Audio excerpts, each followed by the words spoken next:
plaisir inconnu, mystérieux levain, soulève et fait gémir mon âme émerveillée. Des rêves enivrants, quand je suis éveillé, promènent mes esprits dans un orbe sans fin. Quel est-il donc ce bien que je soupçonne en vain? Est-ce l'ambition? Elle m'est conseillée.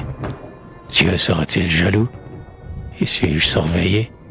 Garde-t-il pour lui seul tout son pouvoir divin? Je sens que je suis libre et je veux être heureuse, mais d'une autre façon. Je secoue un instant le joug quelquefois lourd d'un bonheur trop constant. Obéis, vaste terre, à la loi rigoureuse qui te fait chaque jour rouler sur ton essieu. Moi, je n'obéis pas car je ressemble à Dieu.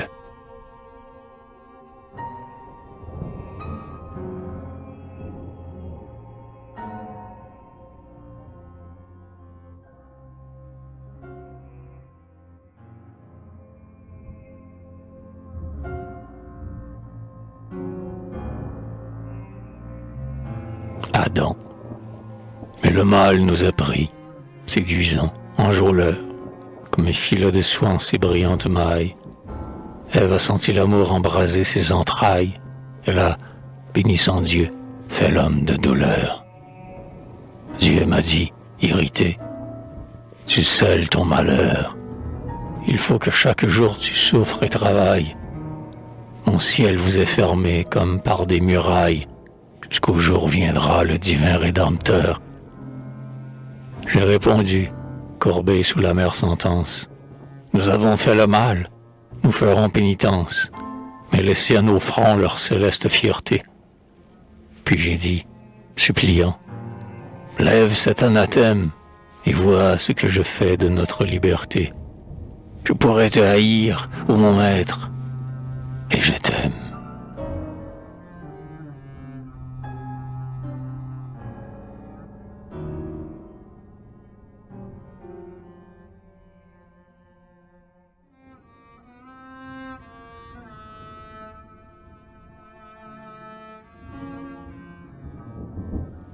Abel et Caïn. La terre verdissait, qui venait d'émerger des primitives eaux. L'antre au sombre orifice était, en ces jours-là, son unique édifice, et l'homme vagabond y pouvait héberger. Or, deux frères vivaient, un semeur, un berger. Ils offrirent à Dieu le premier sacrifice. Le berger fut béni, l'autre, usant d'artifice, l'attira sur son cœur afin de l'égorger. La terre qui grandit dans la magnificence s'enivre encore, hélas, du sang de l'innocence et garde la blessure ouverte dans son sein. Et le bien et le mal seront toujours en lutte, et les derniers enfants de la dernière hutte seront peut-être encore un Abel, un Caïn.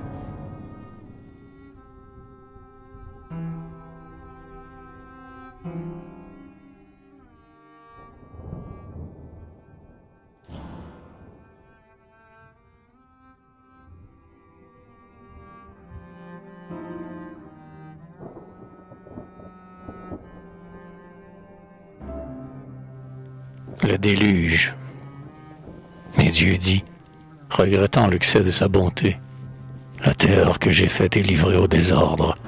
Elle ignore mon nom et méprise mon ordre. Demain, son dernier jour enfin sera compté. Il verse des torrents, et c'est sa volonté que ces eaux de vengeance aillent couvrir ou mordre des gorges et des bras que l'horreur fait se tordre. Mais l'amour ne meurt pas et l'homme est indompté. Ton œuvre, Dieu puissant, tristement se délabre, et la terre s'en va, masse mouvante et glabre, comme au jour primitif de ses sentiers obscurs. Et, pour mieux outrager ta justice suprême, elle porte à son front, comme un fier diadème, l'horrible enlacement des cadavres impurs.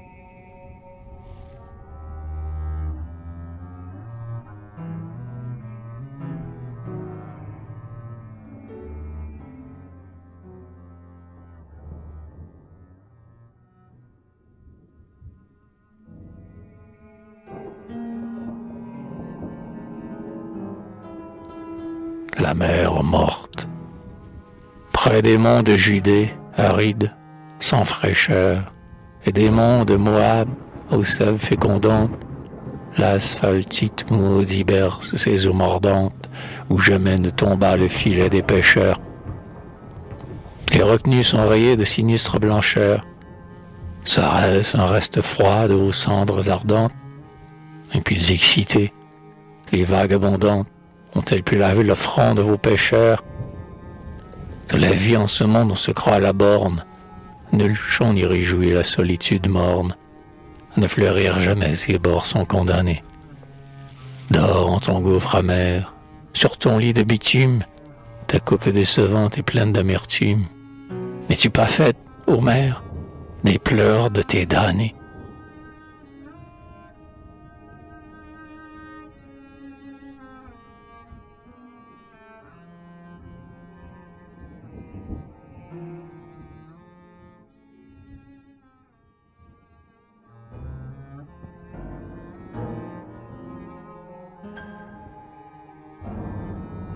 Le veau d'or, Moïse, agenouillé sur le mont Sinaï, plus haut que les rochers où l'aigle prend son air, reçoit devant le ciel, aux éclats du tonnerre, la table de la loi des mains d'Adonai. Par un souffle infernal se sent tout envahi, peuple qui l'attend. Ingrat et mercenaire, il façonne un veau d'or, l'exalte et le vénère, au mépris du Dieu bon qui l'a 100 fois trahi. Saisi d'une ire sainte à cet aspect, Moïse jette sur le sol dur la table qui se brise, prend le glaive et punit Israël consterné. Ô Juifs, une autre loi descend d'une autre cime, et tu vois au fourreau le glaive qui décime, et devant le veau d'or tu restes prosterné.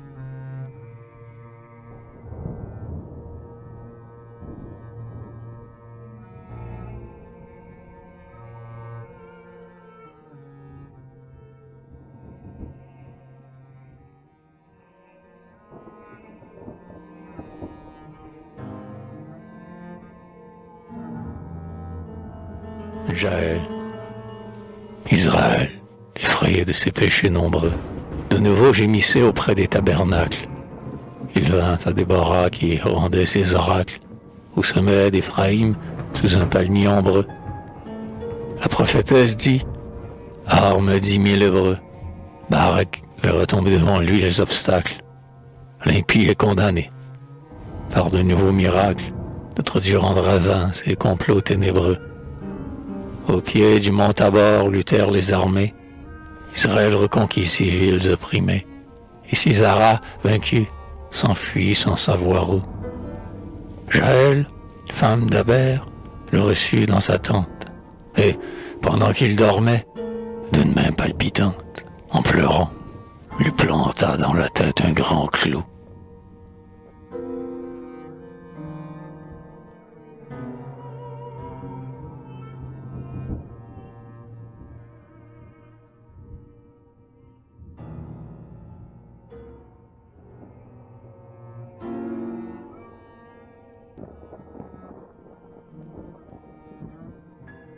Boaz. Dans le champ de Boaz, un béni du Seigneur, glane depuis l'aurore une humble Moabite. C'est avec Noémie la veuve qu'elle habite, veuve aussi. Toutes deux sont des femmes d'honneur. Elles ont vu là-bas s'écrouler leur bonheur. Après le travail long, la ruine subite.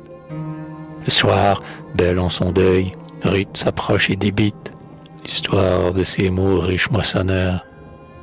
Boaz dit à ses gens, enlevez la javel, mais prenez en pitié la glaneuse nouvelle, et laissez le grain mûr lui former un tapis. Boaz des temps nouveaux, l'heure du travail sonne, dans le champ plantureux que ton peuple moissonne. Laisse les indigents glaner quelques épis.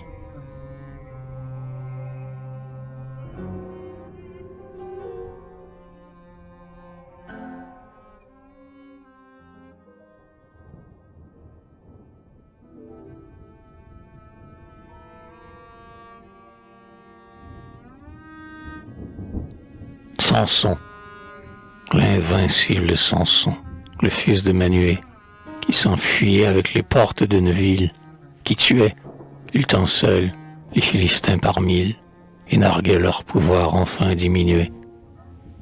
Depuis longtemps incline un corps exténué sous les rires moqueurs dans un labeur servile et le ressentiment de la nation vile ne sait pas, il lui semble, encore atténué. La plèbe sans merci le raille et le provoque. Il garde le silence et sa pensée évoque les péchés qui l'ont fait un objet de mépris. Quel démon a soudain noué la trame infâme? De quel vertige étrange a-t-il donc été pris? Qui l'a vaincu, ce fort, le baiser d'une femme?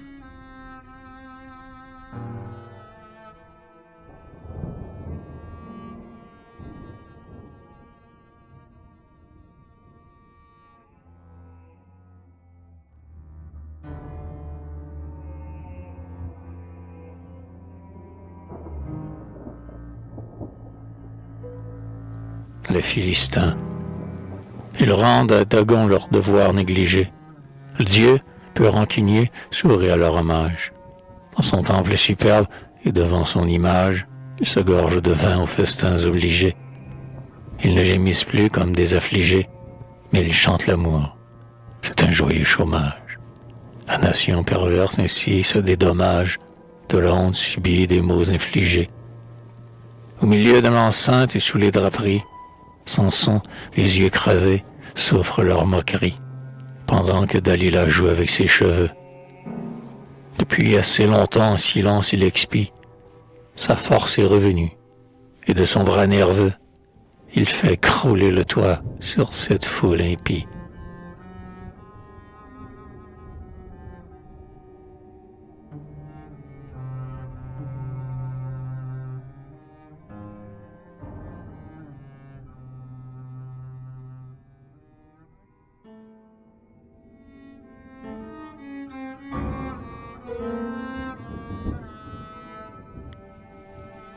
Judith, Bethulie a siégé à la périr de faim.